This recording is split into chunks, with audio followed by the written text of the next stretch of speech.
Ya niños, muy buenas tardes. Comenzamos la clase de hoy del 12 de mayo, ¿cierto? Clase de lenguaje, la segunda de esta semana. Y la clase de hoy vamos a partir nuevamente recordando, ¿cierto? Algunas cosas muy importantes. Primero, obviamente, buscar un lugar cómodo y silencioso y con buena luz, ¿ya? En medio de la clase puede pedir la palabra levantando la mano. Ser puntual y conectarse a la hora señalada. Recuerde ingresar con su nombre real para que quede presente en la clase.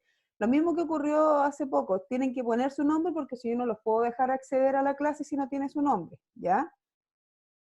Sigue la clase con atención y respeto y escucha cada una de las instrucciones del profesor o profesora. Recuerda encender tu audio, silenciar tu micrófono y apagar la cámara. El profesor activará tu audio cuando te realice una pregunta dirigida a ti.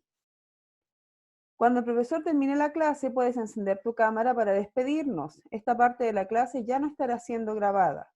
Recuerda que esta y todas las clases las puedes volver a ver en el canal de YouTube del colegio o bien a partir del blog y Classroom. Si ves a alguien extraño en la clase, informa inmediatamente a tu profesor o profesora.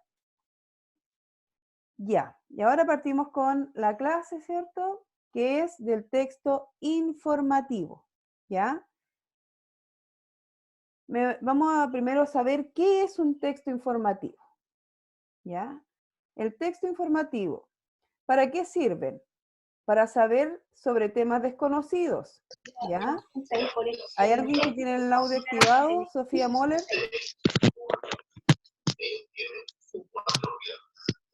¿Tiene el audio activado, Sofía? Tiene que desactivarlo, ¿ya? Ahora sí. Entonces, el texto informativo, ¿para qué sirven? Los textos informativos sirven para saber más sobre temas desconocidos.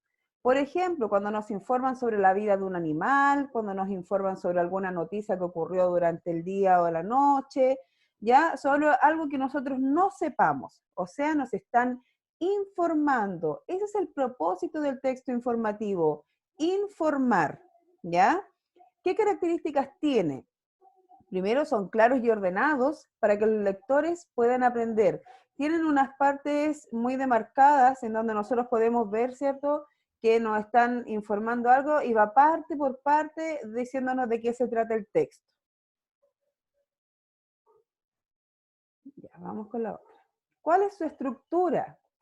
Tiene una introducción, que es la primera parte del texto, ¿cierto?, donde contiene una presentación breve del tema.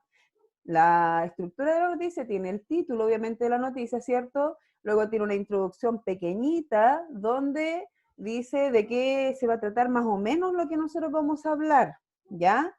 Tiene un desarrollo, que es la parte más importante del texto, ¿ya? Se explican y se dicen las características del tema. Conclusión, que es la última parte del texto, se presentan las conclusiones del tema y se cierran todas las ideas presentes. Ahora, en palabras más simples, podemos decir que la introducción es como la primera señal de lo que se trata el texto.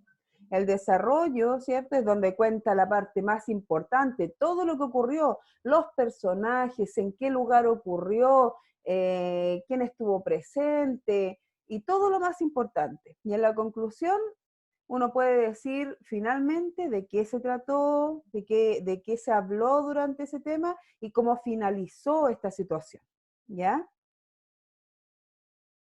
¿Qué elementos contienen el texto informativo? Tiene un tema que es preciso, o sea, se habla de una cosa puntual, una estructura, es decir, una forma de organizar la información, un propósito, que es el fin con el que fue hecho, que yo se lo mencioné anteriormente, que es informar, en el caso de los textos informativos. El emisor puede ser individual o colectivo. El emisor es quien crea esta noticia, el que la emite. Por eso se llama emisor, que puede ser uno o pueden ser varios. Por eso se llama individual, que es uno, o colectivo, que son varios. A veces el receptor, y el receptor es la persona que recibe esta noticia, es un grupo de personas, ¿ya? O puede ser una sola.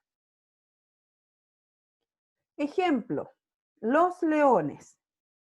El león vive en África y Asia. Es un mamífero con sangre caliente y pelaje.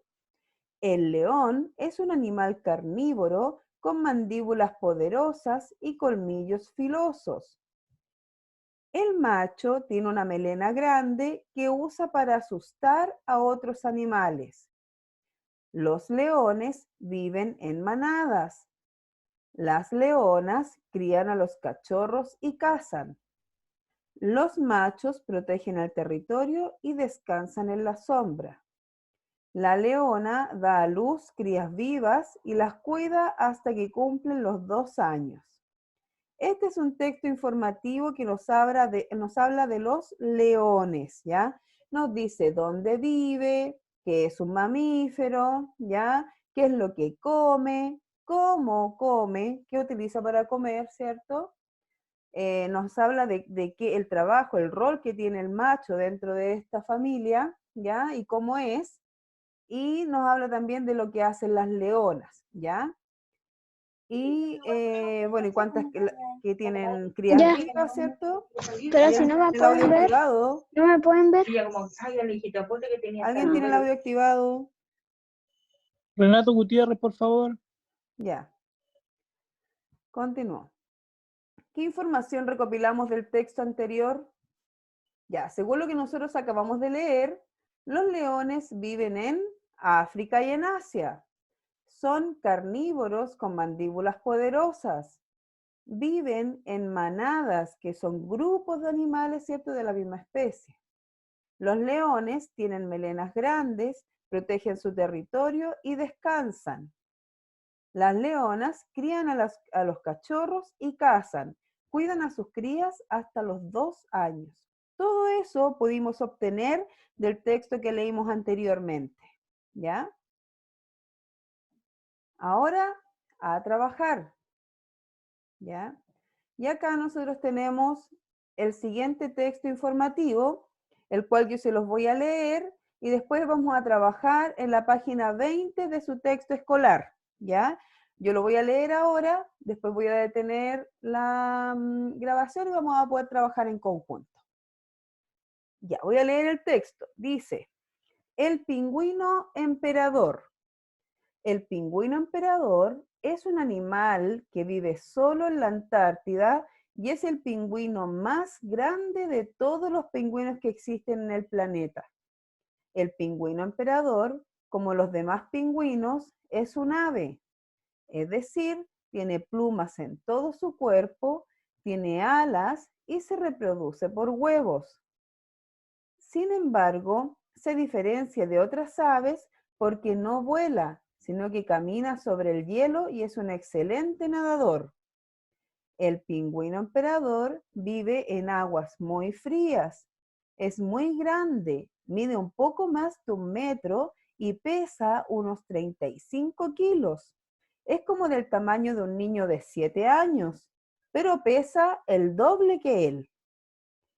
Está cubierto de miles de plumas cortas que son como un abrigo impermeable que le permite mantener el calor. Es de color negro en su cabeza, en la parte de atrás del cuerpo y en sus alas. Su barriga es blanca y alrededor de los oídos y en la parte de adelante del cuello se caracteriza por tener un color amarillo brillante. Ya, esperen un poquito. Este pingüino, al igual que todos los pingüinos, es carnívoro. Come peces pequeños, calamares, cangrejos, jaivas y camarones. El pingüino emperador es muy especial porque es la única especie de pingüino que no hace nidos y que se reproduce durante el invierno. La hembra pone un solo huevo y el macho lo coloca sobre sus patas y lo cubre con las plumas de su barriga hasta que nace. Mientras el padre cuida el huevo, la madre viaja largas distancias para buscar alimento. Cuando regresa con el alimento, su polluelo ya ha nacido y la espera para poder seguir viviendo. En adelante, ambos padres se turnan para alimentar y cuidar a su único hijo. Ya, ese era el texto del Pingüino Emperador. Ya es un texto informativo. Ahora necesito que ustedes abran su libro en la clase número 20,